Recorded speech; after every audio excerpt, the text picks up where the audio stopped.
Hello traders, welcome back to my channel. ఎలా ఉన్నారు sir? అందరు హ్యాపీగా ఉన్నారు కదా? నేను కూడా హ్యాపీగా ఉన్నాను sir. Thank you so much. అనుకున్నారు కదా వీడియోలు ఏం రావట్లేదండి సార్, అప్డేట్ ఇవ్వట్లేదు ఏంటని. ఏం లేదండి, అనుకున్న ప్రకారంగానే మా గ్రూప్ వాళ్ళందరికీ చెప్పడానికి ఒక 1 మంత్ మధ్యలో తీసుకున్నాను. దాని తర్వాత నేను బయటికి వెళ్ళిపోయాను, లేనండి, ఇండియాలో లేను. అందుకని చెప్పేసి ఏ వీడియోస్ కానీ అప్డేట్స్ కానీ ఏం లేవన్నమాట. ఫ్యామిలీతోని బయటకు వెళ్ళి ట్రిప్ కంప్లీట్ చేసుకొని వచ్చాను సార్. అండ్ లాస్ట్ వీక్ నుంచి మళ్ళీ యాక్టివ్గా ట్రేడింగ్లో ఉంటున్నాను. Fine, okay.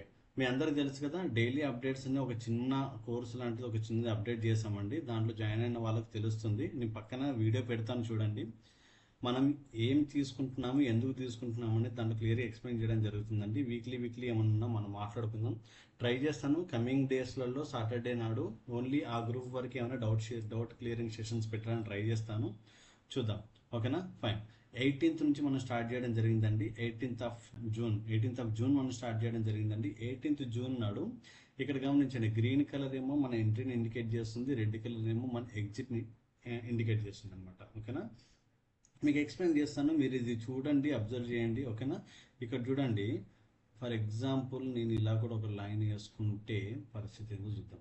Okay, fine. క్లియర్గా అర్థమవుతుంది, మీరు చూడండి అంతే. ఫైన్. ఇక్కడ ఏం జరిగిందంటే ఆ రోజు ఇక్కడ టైం కనబడుతుంది కింద, టైంతో సహా చూడండి సార్. మీరు సైడ్కున్న వీడియోని కానీ, లేదంటే దీని తర్వాత ఒక వీడియో ప్లే చేస్తాను, ఆ వీడియో నన్ను చూస్తే మీకు టైమ్స్ మ్యాచ్ అవుతాయి అనమాట. ఓకేనా? సో 9:47కి మన ఎంట్రీ టైం అండి. ఓకేనా? ఏంటి సార్ ఇది? 9:47కి మనం ఎంట్రీ తీసుకున్నాం. రైట్? 9:47కి ఏంటి సార్? మన ఎంట్రీ అనమాట. 9:47కి ఎంట్రీ తీసుకుంటే ఎగ్జాక్ట్ అక్కడ నుంచి షార్ప్ మూమెంటం వచ్చిందండి. మీకు చూడడానికి క్యాండిల్స్ చాలా చిన్నగా కనబడతాయండి, కానీ క్యాండిల్స్ మూమెంటం చూస్తే ఆల్మోస్ట్ 140 పాయింట్స్ మూమెంటం. ఇదంతా అర్థమైందా అండి? ఇంకా జూమ్ చేసి చూపిస్తాను, క్లియర్గా చూడండి. రైట్? ఓకేనా? ఇక్కడ మీరు చూస్తే ఫర్ ఎగ్జాంపుల్ మనం లాంగ్ తీసుకున్నాం కదా. సో లాంగ్ సైడ్ పొజిషన్కి వెళ్తే మన స్టాప్ లాస్ అనేది ఎంత సార్? చాలా తక్కువ. మన స్టాప్ లాస్ సమ్వేర్ అరౌండ్ ఈ రెడ్ క్యాండిల్ కిందే, అంటే నాట్ ఈవెన్ 10 పాయింట్స్. సరే, మరీ 10 పాయింట్స్ లేదని సరే, బ్యాంక్ నిఫ్టీలో ఒక 30 పాయింట్స్ పెట్టుకుందాం సార్ అంటే పెట్టండి. 30 పాయింట్స్ మన స్టాప్ లాస్ అనుకుంటే మనం ఎంత గెయిన్ చేసాం సార్? ఇక్కడికి ఆల్మోస్ట్ మన ఎగ్జిట్ ఎక్కడ? 956కి మన ఎగ్జిట్. ఓకేనా? 134 అంటే 30 పాయింట్స్ స్టాప్ లాస్ తీసుకొని, కేవలం 30 పాయింట్స్ స్టాప్ లాస్ తీసుకొని మనం 100+ పాయింట్స్ గెయిన్ చేస్తున్నాము. ఒక ట్రేడర్, రాసుకోండి సార్, గుర్తుంచుకోండి, మీరు రిపీట్ చేసుకోండి, మీ మైండ్లో తిప్పుతూ ఉండాలి ఈ మాటల్ని ఎప్పటికైనా సరే. ట్రేడర్ అనేవాడు సక్సెస్ అవ్వాలంటే తన రిస్క్ రివార్డ్ రేషియో చాలా చాలా చాలా చాలా చాలా జాగ్రత్తగా మెయింటైన్ చేయాలి. అర్థమవుతుంది సార్? రిస్క్ తక్కువ తీసుకుని రివార్డ్ ఎక్కువ తీసుకున్నంత కాలం తను బాగుంటాడు, కానీ ఎప్పుడైతే రివార్డ్ తక్కువ తీసుకుని రిస్క్ ఎక్కువ తీసుకుంటాడో జీవితంలో స్టాక్ మార్కెట్లో ఎప్పుడూ ఎదగలేడు సార్, గుర్తుంచుకోండి. Okay, fine. నేను రోజుకి ఒకటే ట్రేడ్ చెప్తాను సార్, అది స్టాప్ లాస్ అయినా సరే, టార్గెట్ అయినా సరే, ఒకటే ట్రేడ్ చేద్దాం. ఎక్కువ ట్రేడ్లు చేసి ఎక్కువ డబ్బులు వస్తాయని ఊహించుకోవద్దండి. ఒక ట్రేడ్ చేయాలి, ఆపర్చునిటీ వచ్చింది, తీసుకున్నాం, చేసాం, ఫైన్. ఇక్కడ ఇన్ కేస్ ఈ లైన్ కింద బాక్స్ చేసానుగా, రెడ్ కలర్ బాక్స్ గమనించండి. ఎప్పుడైతే ఈ బాక్స్ కిందికి వెళ్ళే మార్కెట్ కింద సస్టైన్ అయితేనే మనం చెల్లికి వెళ్ళాలి సార్. ఓకేనా? అంతవరకు మనం కాల్ సైడే ఉంటాము. మీకు మళ్ళీ సెకండ్ సైడ్ ఇక్కడ ఆపర్చునిటీ వచ్చింది సార్, మనం ఎంట్రీ తీసుకోలేదు. మళ్ళీ ఒక 150 పాయింట్ గమనిస్తున్నారా? మళ్ళీ ఒక 150 పాయింట్స్. మీరు ఎండ్ ఆఫ్ ద డేకి చూసుకున్నా సరే మార్కెట్ ఎక్కడ ఉంది సార్? ఆల్మోస్ట్ మన ఎంట్రీ దగ్గర నుంచి ఎన్ని పాయింట్స్ మూమెంటం ఇచ్చిందో చూడండి. ఆ రోజుకి ఇది ఆ రోజు ఎండ్ అయింది సార్. మీరు బిలీవ్ చేయరు, ఇదిగోండి కనబడుతుంది కింద టైం చూడండి, 15:39 అంటే 3:39, 3:29, 15:29 అంటే 3:29 అనమాట. మధ్యాహ్నం మార్కెట్ క్లోజ్ అయ్యే టైంకి మీరు ఒకవేళ చూసుకుంటే, నేను ఇంత క్యాప్చర్ చేశానని గొప్ప ఏం చెప్పట్లేదు సార్. మార్కెట్ సబ్జెక్ట్ అర్థం చేసుకుంటే మీరు చేయగలరు అని చెప్తున్నాను అంతే. మీరైనా సరే, నేనైనా సరే, ఎవరైనా సరే మార్కెట్లో చేయగలం, కాకపోతే రిస్క్ రివార్డ్ రేషియో లాంటివి మెయింటైన్ చేస్తూ చేయాలి. అర్థమైంది సార్? ఎంత సార్? ఆల్మోస్ట్ ఎన్ని పాయింట్స్ సార్? 447 పాయింట్స్ మన ఎంట్రీ దగ్గర నుంచి. కానీ మనం అంత తింటామా సార్? తినాం సార్. మీరు కాదు సార్, నేను కూడా తినలేను సార్. ఎందుకంటే మీరు ప్రాక్టికల్గా రండి, ప్రాక్టికల్గా మాట్లాడుకుందాం. లైవ్లో ఒరిజినల్ మనీ పెట్టుకుని చేసినప్పుడు కాళ్ళు చేతులు షివరింగ్ అవుతుంది సార్. నేను చాలాసార్లు చెప్పాను, నేను అనుభవించాను. ఇక్కడ కొన్ని పాయింట్స్ చెప్తాను చూడండి. ఇప్పుడు అయిపోయింది కదా సార్, 18th నాడు ట్రేడ్ చూసారు కదా. ఇక్కడ నార్మల్ ట్రేడర్, కొత్త ట్రేడర్స్, లేకపోతే బ్రేక్అవుట్ ట్రేడర్ చేసే వాళ్ళ కథ ఎట్లుంటుంది? మీకు అర్థమవుతుంది అప్పుడు. చాలా మంది ఈగర్గా వెయిట్ చేస్తుంటారు సార్. ఎందుకు అంటే డే బ్రేక్ అయితే ఎంట్రీ తీసుకుందాం. ఇది చాలా మంది చాలా సేపు నేర్చుకుంటారు కదా సార్. సరే మీకోసం మనం ఏం చేద్దాం సార్, డే హై ఇదే కదా ఈ రోజు డే అంటే స్టార్టింగ్. ఓకేనా? ఓకేనా, మీకోసం మార్కెట్ ఎట్లా బిహేవ్ చేస్తుందో చూడండి. మార్కెట్ ఏం చేస్తుందంటే చూడండి. ఓకేనా, ఈ క్యాండిల్ 9:51 క్యాండిల్ హై బ్రేక్ అయిందా? బ్రేక్ అయిన తర్వాత మీ అందరు రెడ్ క్యాండిల్ కోసం చూస్తే రిట్రేస్మెంట్ దేనికో దాన్ని చూస్తారు కదా. చూసిన తర్వాత మీకోసం ఈ గ్రీన్ ఫామ్ అయిందా? ఈ గ్రీన్ ఫామ్ అయిన తర్వాత ఇక్కడ ఎంటర్ అవుతారు సార్. మహా అయితే 10-20 పాయింట్ల మూమెంటం వచ్చింది. దీని తర్వాత కిందికి రాగానే మీరు ఎగ్జిట్ గారు ఏమనుకుంటారు, నాకు ఈ రెడ్ బాక్స్ ఉంది కదా దీన్ని కిందికి పోయినప్పుడు చూద్దాంలే అనుకున్నప్పుడు ఇక్కడ ఇంకా యావరేజ్ చేస్తారు. ఈ యావరేజ్ సిస్టమ్ చేసే వాళ్ళ గురించి మాట్లాడుతున్నాండి. యావరేజ్ సిస్టమ్ చేసే వాళ్ళు ఇక్కడ ఖచ్చితంగా యావరేజ్ చేస్తారు సార్ ఇక్కడ. ఓకేనా, ఇక్కడ ఒకవేళ అంటే 9:53 క్యాండిల్ కాడ ఒకవేళ 10 లాట్లు వేసుకుంటే ఇక్కడ ఇంక 20 లాట్లు యాడ్ చేస్తారు. ఓకేనా, మీకోసం మార్కెట్ ఇంకొంచెం మూమెంట్ పైకి వెళ్ళి మిమ్మల్ని ఆశ కలిగిస్తుంది. మళ్ళా కిందికి వచ్చింది కదా. ఓకేనా, యావరేజ్ చేసేవాళ్ళు ఇక్కడ యావరేజ్ చేస్తారు. ఓకేనా, ఇలా యావరేజ్ చేసుకుంటూ కూర్చుంటారు. మార్కెట్ ఏం చేసింది సార్, మార్కెట్ ఒకటేసారి దడేలను కింద పడిందా? మీ డబ్బులు మొత్తం పోగొట్టిందా? కరెక్ట్గా మీరు ఎప్పుడైతే మళ్ళీ చెప్తాను చూడండి, ఇదొక సపోర్ట్గా యాక్ట్ చేస్తుందా? మీకోసం సార్ ఇవన్నీ ట్రాపింగ్. మీరు ట్రాపింగ్ మార్కెట్ అనుకోండి, ఏదని అనుకోండి, నేనైతే ఇది ఎంకరేజ్ చేయను. మా స్టూడెంట్స్ అందరికి అదే చెప్పిన. బ్రేక్అవుట్ ట్రేడ్లు నేను ఎక్కడ చెప్పలేదు సార్. నా కోర్సులు కూడా బ్రేక్అవుట్ ట్రేడ్లు చేయమని చెప్పలేదు. ఒక ప్రాపర్ సెటప్ ఇచ్చి ఆ సెటప్ మీద వర్క్ చేస్తారు. అది రాకపోతే వదిలేస్తాం ఆ రోజు. ఓకేనా, మీరు ఏం చేస్తారు తెలుసా? ఇప్పుడు ఫర్ ఎగ్జాంపుల్ ఇక్కడ మంచి గమనించండి సార్, ఇక్కడ మంచి గమనించండి. ఎవరైతే ఇక్కడ ఎంట్రీ తీసుకుంటారో, ఓకేనా, ఇది వాళ్ళ ఫస్ట్ ఎంట్రీ, రైట్. ఇక్కడ వచ్చేసరికి ఏమైతే సార్, యావరేజ్, రైట్, మళ్ళీ యావరేజ్ చేస్తారు. ఓకే, మళ్ళీ యావరేజ్ చేస్తారు. ఇలా అంతా చేసిన తర్వాత మీ స్టాప్ లాస్ ఎక్కడ ఉంటుంది తెలుసా? ఇది ప్రీవియస్ స్వింగ్ కదా, లేకపోతే ప్రీవియస్ సపోర్ట్ కదా, దీని కింద క్యాండిల్ క్లోజ్ అయితే ఎగ్జిట్ అయితే అంతే అనుకుంటారు. మీకోసం మార్కెట్ ఏం చేస్తుంది, ఇక్కడ దాకా వచ్చి భయపడిస్తుంది. మీరు ఎగ్జిట్ అవ్వరు. గ్రీన్ క్యాండిల్ పడిన తర్వాత ఇంకా ధైర్యం వస్తుంది, ఎగ్జిట్ అవ్వరు. ఓకేనా, మళ్ళీ రెడ్ గ్రీన్ పడుతుంది. ఎప్పుడైతే క్యాండిల్ క్లోజ్ అవుతుందో మీరు ఇక్కడ ఎగ్జిట్ అయిపోతారు సార్. ఎగ్జిట్ అయ్యి ఖాళీకి కూర్చోరు. మళ్ళీ వేరే భలే గమ్మత్తుగా ఉంటుంది స్టాక్ మార్కెట్ని అర్థం చేసుకోండి సార్, గమ్మత్తుగా ఉంటుంది. ఇక్కడ మీ అంచనా ప్రకారంగా ఇది క్లోజ్ అయింది కాబట్టి మీరు ఏం చేశారు సార్, కాల్ అనేది ఎగ్జిట్ అయిపోయారు. కరెక్టా? వెంటనే ఇక్కడ క్యాండిల్ క్లోజ్ అయింది కాబట్టి ఈ క్యాండిల్లో పుట్ ఎంట్రీ అవుతారు సార్. పుట్ ఎంట్రీ అవుతారా? ఖచ్చితంగా అవుతారు సార్. మీరు యాక్సెప్ట్ చేయకపోతే కష్టం. ఓకేనా, యాక్సెప్ట్ చేయండి, అప్పుడు మీకు జ్ఞానోదయం అవుతుంది, రైట్.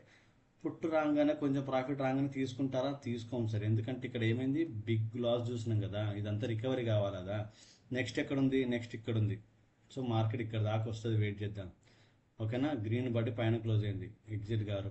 ఇంకా పైన క్లోజ్ అయింది, ఎగ్జిట్ గారు. ఎందుకు? మళ్ళీ ఇక్కడ ఒకటి ఉంది కదా, ఎగ్జిట్ గారు. అర్థమైంది సార్, మీకు మళ్ళీ స్టాప్ లాస్ తినేస్తుంది.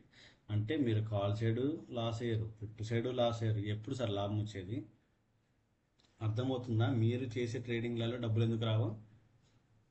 ఫైన్, పర్లేదు, నో ప్రాబ్లం సార్. 18th నాడు అయిపోయింది కాబట్టి 19th నాడు మార్కెట్ చూద్దాం సార్. మనం 19th నాడు ఎక్స్పైరీ అండి. నేను ఎంట్రీ ఎక్కడ తీసుకున్నాను మరి, నేను కొంచెం అగ్రెసివ్గా తీసుకున్నాను సార్. ఆ రోజు అగ్రెసివ్గా తీసుకున్నాను, మీరు చూస్తున్నారు కదా. సైడ్కి కానీ నెక్స్ట్ కానీ వీడియో పెడుతున్నా చూడండి దీంట్లోనే. ఓకేనా, నా ఎంట్రీ 9:30కి అయింది సార్. 9:30కి అయింది నా ఎంట్రీ. నేను ఆల్మోస్ట్ అందరికీ ఇక్కడ ఎగ్జిట్ చేయించేసాను. 9:36కే ఎగ్జిట్ చేయించేసాను. వెళ్ళిపోండి, లేదా హోల్డ్ చేయాలనుకున్న వాళ్ళు హోల్డ్ చేయొచ్చు. నా పొజిషన్ మాత్రం హోల్డ్లోనే ఉంటుంది. ఎందుకంటే రీజన్ ఉంది సార్, దానికి రీజన్ లేదని కాదు, నేను చెప్తాను. ఓకేనా, నేను ఆల్మోస్ట్ వెయిట్ చేశాను సార్. రోజు నేను ఇచ్చిన strike price out of the money ఇచ్చాను, ఒకటి రీజన్. రెండోది ఎక్స్పైరీ కాబట్టి మూమెంటం చాలా అగ్రెసివ్ అవుతుంది. మీకు తెలుసు కదా, హీరో జీరో కాల్స్ మీరు అందరూ చేస్తుంటారు కదా సార్. హీరో జీరో కాల్స్ మీరు అందరూ చేస్తుంటారా? 5 రూపాయలు 500 పోయిందని, 10 రూపాయలు 10,000 పోయిందని ఏదో చెప్తుంటారు కదా. సో నాకు ఇక్కడ 500 పాయింట్స్ మూమెంటం జరిగినా సరే నా డికే ఎంత జరిగింది తెలుసా? కేవలం 90 రూపీస్ 100 రూపీస్ నాకు తెలిసినంత వరకు. అదే మామూలు రోజులల్లో నేను ఎడదామని తీసుకున్నప్పుడు ఏమవుతుంది సార్, నాకు 500 పాయింట్స్ నేను హోల్డ్ చేస్తాను. అసలు మీకు అర్థమవుతుందా? ప్రతి దానికి ఒక రీజన్, ఒక లాజిక్ ఉంటుంది సార్. ఒక రీజన్, ఒక లాజిక్ ఉంటుంది. ఓకేనా, నాకు గుర్తున్నంత వరకు నేను సమ్వేర్ అరౌండ్ 140కి అనుకుంటా, 140కి 145కి ఎంట్రీ అని ఉంటుంది సార్. 145కి ఎంట్రీ అయితే ఇది ఆల్మోస్ట్ 155 దాకా వచ్చింది, అంటే 90 రూపీస్ డికే అయింది అంతే నాకు. ఓకేనా, ఇది మళ్ళీ ఎక్కడికి వచ్చింది తెలుసా సార్, 200+. ఎగ్జాక్ట్గా నా ఎగ్జిట్ ఇక్కడ అయిపోయింది. అర్థమైందా, నేను ఇక్కడ ఎగ్జిట్ చేయించేసాను ఎవరైనా హోల్డ్ చేస్తే వాళ్ళని. ఎందుకంటే సార్ సింపుల్, నా రిస్క్ రివార్డ్ రేషియో నాకు తెలుసు. నా రిస్క్ రివార్డ్ రేషియో మీకు అర్థమవుతుందా సార్? నా రిస్క్ రివార్డ్ రేషియో, నేను ఆ రోజు స్ట్రైక్ ప్రైస్ 145 కొన్నాను కాబట్టి హార్డ్లీ నేను దీంట్లో నుంచి 100 రూపీస్ లాస్ కావడానికి రెడీగా ఉంటా. అర్థమవుతుంది సార్ లాజిక్? అదే నేను ఎడదమని దగ్గర తీసుకున్నప్పుడు 300 నుంచి 400 లేదా 500, ఇప్పుడు ప్రైజులు చాలా పెరిగిపోయాయి కదా సార్. నేను 300 to 500 మధ్యలో కొనుక్కున్నప్పుడు 300 కొన్నాను అనుకోండి, ఇక్కడ కూడా నా స్టాప్ లాస్ 100 పెట్టుకుంటానేమో ఆ రోజు మూమెంట్ బట్టి. లేదంటే మ్యాక్సిమం 50 రూపాయలకి వెళ్ళిపోతాను సార్. నేను 40 to 50 rupees maximum stop loss తీసుకొని వెళ్ళిపోతాను సార్. అర్థమవుతుందా? రిస్క్ రివార్డ్ని ఇదే మెయింటైన్ చేయాలి సార్. 50 రూపీస్ స్టాప్ లాస్ ఇచ్చేసి నేను ఒక 150 రూపీస్ ప్రాఫిట్ తీసుకుంటాను, సరిపోతుంది కదా నాకు. క్లియర్గా అర్థం చేసుకోండి సార్ ఏం చెప్తున్నాను, ఎందుకు చెప్తున్నాను అనేది. ఫైన్, నా రిస్క్ రివార్డ్ క్యాలిక్యులేషన్ ప్రకారంగా ఆ రోజు నాకు 90 రూపీస్ లాస్ అవ్వడం పెద్ద సమస్య కాదు. మీకు మార్కెట్ స్ట్రక్చర్ వీడియో ఉంది కదా సార్, ఆ వీడియోలో మళ్ళీ చూడండి. మార్కెట్ స్ట్రక్చర్ అర్థమైంది అనుకోండి, ఎక్కడి దాకా పోతుంది, ఎందుకు పోతుంది అనేది అర్థమవుతుంది. ఈ సెటప్ కూడా వేరే ఉంది సార్ మన గ్రూప్లో, ఈ సెటప్ వేరే ఉంది. ఆ సెటప్ బేస్ చేసుకుని కూడా నాకు మార్కెట్ ఇక్కడ నుంచే రివర్సల్ అవుతుందని తెలుసు. అర్థమైందా సార్? ఇక్కడ నుంచే రివర్సల్ అవుతుందని తెలుసు కాబట్టి నేను హోల్డ్ చేశాను, రివర్సల్ అయిన తర్వాత ఎగ్జిట్ అయ్యాను. సింపుల్. ఓవరాల్గా మనం ఎండ్ ఆఫ్ ద డేకి ప్రాఫిట్లో ఉన్నామా లాస్లో ఉన్నామా అనేది మ్యాటర్ సార్, ఇంతకుమించి ఏం లేదు. అర్థం చేసుకోండి, ఓకేనా?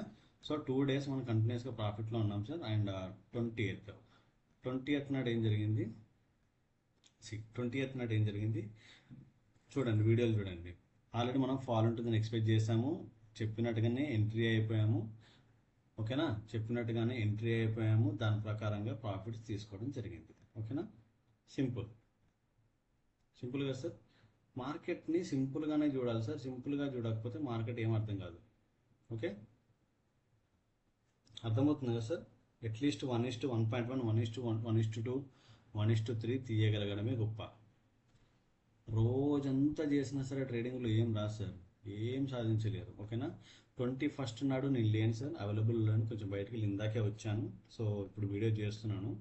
But okay, no problem. Everyday trading చేస్తే గొప్ప కాదు సార్, డైలీ ట్రేడింగ్ చేయడం గొప్ప కాదు. ట్రేడింగ్ చేసిన రోజు పర్ఫెక్ట్గా చేయడమే గొప్ప. అర్థమవుతుంది కదా సార్? వీడియోస్లో కొద్దో గొప్ప సబ్జెక్ట్ అయితే వస్తుంది కదా సార్, నేర్చుకోండి సార్. ఆ సబ్జెక్ట్ నేర్చుకోండి.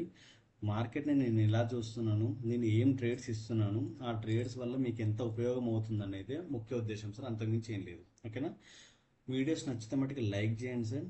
ఓకేనా, ఫర్దర్గా ఇంకా మంచి కంటెంట్తో వద్దాం సార్. ఈ డైలీ అప్డేట్స్ అనేవి ఇది ఫోకస్ కాదు సార్ మనకి. ఇది కేవలం ఎవరైతే రెగ్యులర్ ట్రేడ్ చేసి వాళ్ళకు కొంచెం సపోర్ట్ కోసం కావాలనుకుంటున్నారో వాళ్ళకు మాత్రమే తప్ప మన ఫోకస్ ఇది కాదు. సబ్జెక్ట్ లెర్నింగ్ మీద ఫోకస్. మీకు లెర్నింగ్ వీడియోసే చేస్తానండి. ఆల్మోస్ట్ లాస్ట్ టైం చేసిన వీడియోస్ కొన్ని తీసేస్తాం కదా, మా బ్యాచ్ వాళ్ళు తీశారు, మా గ్రూప్ వాళ్ళు. మళ్ళీ అప్లోడ్ చేపిస్తున్నాను, ఆ వీడియోస్ అన్నీ చూడండి. దాని తర్వాత నుంచి కొత్త వీడియోలు, కొత్త కంటెంట్ కొత్తగా వస్తాయి అన్నీ మళ్ళీ. అర్థమవుతుందా? సబ్స్క్రైబ్ చేసుకోకపోతే సబ్స్క్రైబ్ చేసుకోండి సార్. మంచి నాలెడ్జ్, మంచి సబ్జెక్ట్, జెన్యున్ సబ్జెక్ట్ కావాలనుకుంటే మాత్రం ఉండండి ఇక్కడ. లేదు నాకు ర్యాండమ్ ట్రేడ్సే చేసుకుంటాను, నేను ఎట్లా పోయినా పర్లేదు అనుకుంటే మీ ఇష్టం సార్. ఎవరిని ఇక్కడ బలవంతంగా ఆపేది లేదు, ఎవరికి బలవంతంగా మనది ఏం చేసేది లేదు. ఓకేనా, ఫైన్ అండి. థ్యాంక్ యూ సో మచ్ అండి. Thank you for your love and support. Thank you so much. Bye.